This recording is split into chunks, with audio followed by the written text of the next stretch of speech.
안녕하세요. 대치동 논술혁명 박기호 선생님입니다. 자, 이제 26학년도 홍익대를 대비할 건데요. 자, 이제 수능을 기준으로 해서요. 수능 이전의 대학이 있습니다. 그 대학 중에 연세대, 이제 홍익대, 성신여대, 단국대 이런 대학들이 있을 거예요. 그러니까 이런 대학을 편의상 1차 대학이라고 합시다. 자, 그리고 수능 직후에 바로 시험 치는 대학, 하루 이틀 만에 시험 치는 대학 있죠? 이걸 2차 대학이라고 합시다. 고대부터 시작해서요. 성균관대, 서강대, 숙명여대 이런 대학들이 있습니다. 자, 그리고 일주일 뒤에 시험 치는 시간적 여유가 있는 대학을 3차 대학이라고 합시다. 대표적으로 중앙대, 한양대, 외대, 광운대 이런 대학들입니다. 자, 그리고 가천대도 여기 포함되죠. 그리고 다시 또 일주일 시간적 여유가 있습니다. 4차 대학이라고 하는데 이제 올해는 국민대가 들어갔죠. 국민대, 인하대, 아주대 이렇게. 그 중에 이제 당장 급한 홍익대를 대비하는 방법을 알려드리겠습니다. 홍익대 대비 지금 7월인데 7, 8, 9 석 달 준비하는 겁니다. 자, 원서 접수는 9월 8일 그리고 인문계열은 10월 19일에 시험을 칩니다. 자, 10월 19일 인문계열 시험 칠 겁니다. 자연계열은 10월 18일 서울 캠퍼스입니다. 논술 90%에 학생부 교과 10%입니다. 자, 이제 교과 10%인데 요거 동점자일 경우 논술 성적 우수자를 먼저 뽑습니다. 논술을 잘하면 됩니다. 이 교과 10%는 국어, 그리고 영어, 수학, 그리고 사과탐 중에 탐구 하나를 선택해서 이렇게 돼요.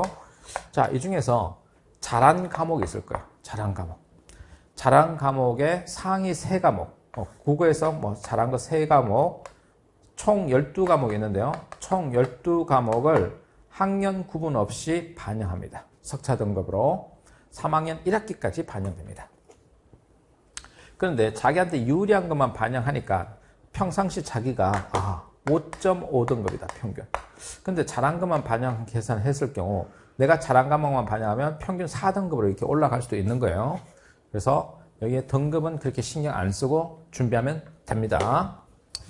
근데 여기서 수능 체제가 있어요. 국어, 수학, 영어, 그리고 탐구는 잘한 거 하나 반영합니다. 여기서 3합8을 만들어야 되니까 3합8. 그러면 국어가 내가 4등급이다. 이러면 영어가 2등급, 탐구 하나가 2등급 이런 구조가 돼야 되는 거죠. 자, 영어는 보통 이제 한 2등급 정도 맞출 수 있는데, 그런데, 탐구가 안 좋다. 그러면 탐구가 3등급이다. 근데 수학이 3등급이다. 3, 2, 3 이렇게 되는 거죠. 하여튼 이런 구조로 여러분이 맞추면 됩니다. 특정한 한 과목은 못해도 되는 거죠. 그래서 특정한 과목, 국어나 수학 중에 특정한 한 과목이 안 되는 학생들은 홍익대를 정시로 갈 수 없으니까 홍익대 논술을 노려봅니다. 그때 한국사 4등급이 필수입니다. 수능 최저 맞추고 한국사는 5등급 맞아서 떨어지는 일도 생깁니다. 학교 폭력에 대해서는 감점이 있습니다. 시험 시간은 120분 동안 2문항을 푸는데요. 총 1600자를 풀게 됩니다. 800자짜리 2개를 풀게 되는데 주로 논쟁적인 이슈, 그러니까 충돌해요. 이게 맞냐 저게 맞냐 하는 거, 그런 이슈나 현상에 대해서 제시문 보통 한 4개 줍니다. 4개 주고 1번, 2번을 주는 거예요. 자, 문제는 흑색 볼펜, 검정색 볼펜으로만 사용해야 되고 보통 학교에서 주는 볼펜 사용해야 됩니다. 그리고 수정액과 수정 테이프는 사용 불가. 오로지 교정부 사용해야 되니까 지금부터 볼펜으로 쓰는 연습을 하셔야 됩니다. 자, 게다가 글자 수에 대해서 깐깐했어요. 글자 수를 초과하거나 미달하면 감점이 시작되고 특히 제시문에 있는 한 문장을 그대로 베꼈으면 그냥 탈락이라고 생각하면 돼요. 그러니까 여러분이 요약을 잘 해야 되는 겁니다. 다음 문제지 주고요. 답안지 주고 연습지를 주는 대학입니다. 그럼 이 셋 다 두고 나와야 돼요. 하나라도 들고 나오면 탈락입니다. 자, 그리고 인문 사회 분야의 지문이 출제되니까 통합교과형이니까 국어교과와 사회탐구 교과가 인문계는 출제가 되는 겁니다. 사탐 잘해야 된다 이 소리예요. 자, 이제 제시문의 특징은 지금까지 설명한 거고요. 해마다 논제 유형과 제시문의 강조점이 매년 달라져요. 그 말은 정형화되어 있지 않다 이 말이에요. 정형화되어 있지 않다. 그러니까 패턴화되어 있지 않다. 최근에는 독해와 표현력이 굉장히 강조되고 있어요. 그 말은 제시문이 어려워진다 이 말입니다. 그래서 단순 요약형이 이제 안 나오기 시작합니다. 요약하라 이런 건 안 내요. 비교형 논제도 사라지고 있어요. 그러면 분석, 설명, 비판, 주장 이런 게 나와요. 뭐 대안 제시도 나옵니다. 이렇게 나오고요. 그 다음에 이걸 복합적으로 냅니다. 분석하고 대안 제시하라. 비판하고 견해를 제시하라. 또는 비판하고 대안 제시하라. 이런 식으로 나옵니다. 그래서 여러분이 연습할 때는 어떻게 연습을 해야 되느냐면 분석형, 설명형, 비판형 요게 주로 출제됩니다. 제일 많이. 그래서 요거에 대한 집중적인 연습을 하셔야 됩니다. 그러므로 이런 분석, 설명, 비판, 특히 대안 제시에 대한 한정된 유형에 대해서 기본기라고 했어요. 기본기를 익히셔야 됩니다. 내가 홍익대만 지원할 거면 좋아. 홍익대 기출문제만 냈다 풀고 하면 돼. 근데 그게 아니잖아. 그게 아니면 대학을 한 두세 군데 시험을 칠 거면 기본기를 익히고 가는 게 문제 풀기가 쉬울 거다. 물론 여기는 자료 해석이 그렇게 복잡하게 나오는 대학은 아니에요. 자료 해석은 거의 안 나온다고 생각하면 돼요.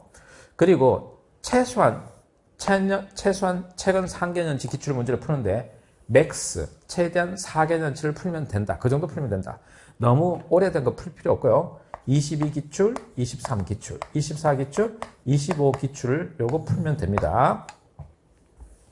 자, 문학 제시문하고 비문학 제시문이 골고루 나옵니다. 물론 비문학 제시문의 비중이 높습니다. 그리고 교과서 내에서 출제하는데 그리고 제시문 어떤 하나는 또 교과서 밖에서도 출제합니다. 이슈가 되는 것들은. 자, 이제 뽑는 인원수를 보면 주로 이제 자율전공이 인기가 있죠. 여기는 자율전공. 그래서 자연계열 자율전공 53명, 인문계열 자율전공 38명. 이렇게 해서 인문계열 자율전공 학생들이 많이 지원합니다. 그리고 이제 공과, 건축, 사범대학 이렇게 자연계열에서 뽑는 인원수가 있고요. 문과에서는 사범대학에서 이렇게 국어교육 5명, 영어교육 5명, 역사교육 4명, 교육학과 5명. 그래서 4, 5명 뽑아요. 경영대가 제법 많이 뽑죠. 경영대. 그래서 여기 인기가 있는 경영대. 그리고 이제 문과대학에서 6명, 4명 이렇게 뽑고요. 법학부. 자, 이제 법대가 대부분 이제 법대가 없어지고 로스쿨로 바뀌었죠. 로스쿨이 없는 대학 중에 법학과가 있는 학교 중에서는 여기가 제일 점수가 높으죠.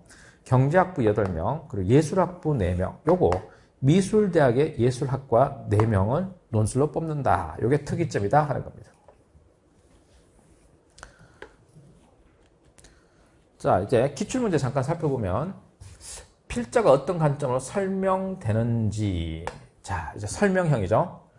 그리고 단어를 비판적으로 분석하라. 비판, 설명과 비판인데 정상가족 범위라는 주제가 나온 겁니다. 정상가족의 주제.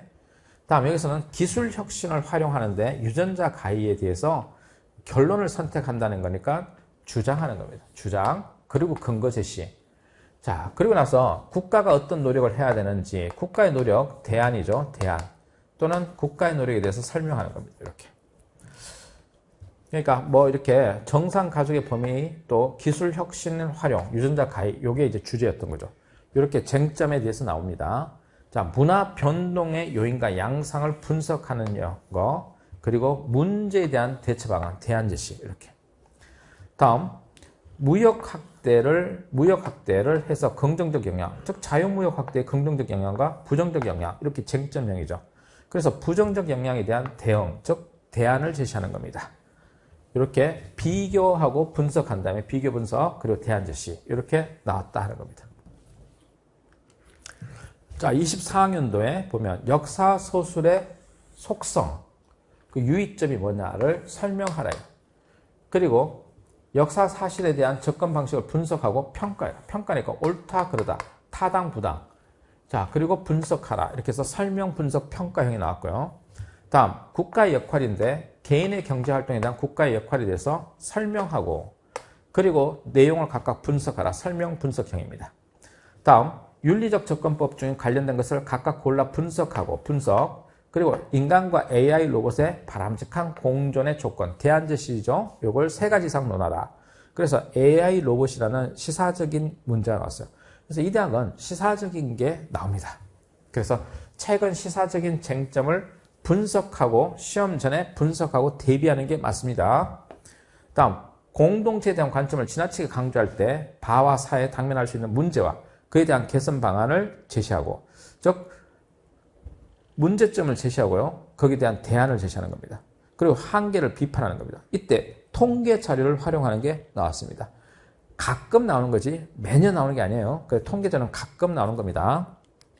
그렇게 어렵지 않습니다. 다음, 도시화의 긍정적, 부정적 양상을 분석하고 의의와 한계를 쓰는 겁니다. 그래서 분석, 설명, 비판형이 되는 거고요. 그러니까 지금 비판을 했으면 대안 제시를 하는 게 많죠. 합리적 관계에 대해서 마의 주장을 설명하고 내용을 분석하라. 설명 분석형이고, 여기서 비유가 나왔는데 교육에 대한 비유, 비유의 기능, 즉 문학에서의 비유의 기능을 설명하고, 그리고 그 비유를 분석하는데 비판적으로 논하는 거니까 비판, 평가하는 겁니다. 자, 이제 설명을 적용해서 그래서 사례에 나타난 문제점을 분석하고 문제점 분석, 그리고 해결 방안을 유형에 따라 비교하라.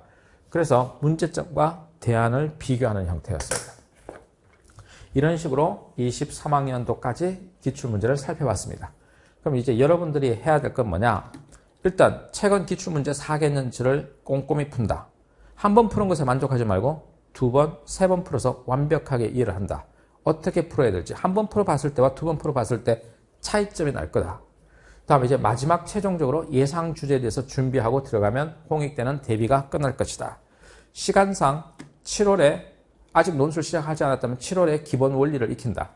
기본 원리, 이 대학의 분석, 설명, 비판, 대안 제시 이런 거 나오는 거, 이런 걸 익힌다. 이런 기본 기초적인 강의를 듣고, 자, 그리고 이제 이 대학은 쟁점형이 나오니까 사회 탐구가 중요하다. 사탐의 쟁점. 이런 거 익힌다. 기본적인 개념. 특히 예술 이론에 대해서 윤리 파트에서 예술 이론 파트를 잘 봐준다. 자, 그리고 나서 현재 시사적인 것을 보완한다. 시사적인 것. 눈여겨본다. 이거야. 그러면 이제 요 대학 준비는 끝날 것이다. 그래서 기출문제 푸는 건 8월, 9월에 풀어도 된다. 근데 7월에는 기초가 안 돼 있으면 기초를 지금 해라. 여기까지 10월 달에 그동안 정리된 시사적인 이슈가 있으면 한번 이렇게 분석해보고 예상 문제 있으면 그거 발견해서 보고 공부하고 들어가면 될 것 같다. 자, 지금부터 이제 홍익대 준비하러 가볼까?